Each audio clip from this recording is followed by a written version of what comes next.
അടുത്ത് കുറേ വിദ്യാർത്ഥികളുമായി മനസ്സ് തുറന്ന് സംവദിക്കാനിടയായി.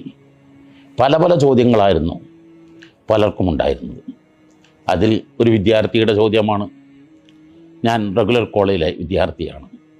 എനിക്ക് രാവിലെ ഫ്രഷായി വീട്ടിൽ നിന്ന് കോളേജിലേക്ക് പോകണം.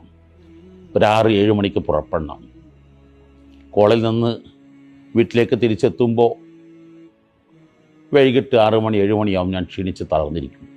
പിന്നെ എങ്ങനെയാണ് ഞാൻ എല്ലാം കൂടി പഠിക്കുക? ഞാൻ എങ്ങനെയാണ് മറ്റു ജോലികൾ കഴിയുക? ഇതെല്ലാം ഓവർലോഡല്ലേ?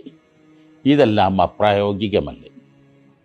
എൻ്റെ പ്രിയപ്പെട്ട വിദ്യാർത്ഥി സഹോദരങ്ങളോട്, പ്രിയപ്പെട്ട യുവതി യുവാക്കളോട്, സ്മാർട്ട് വർക്ക്, ഹാർഡ് വർക്ക് രണ്ടുണ്ട്. ഹാർഡ് വർക്കിനേക്കാളും വലുതാണ് സ്മാർട്ട് വർക്ക്.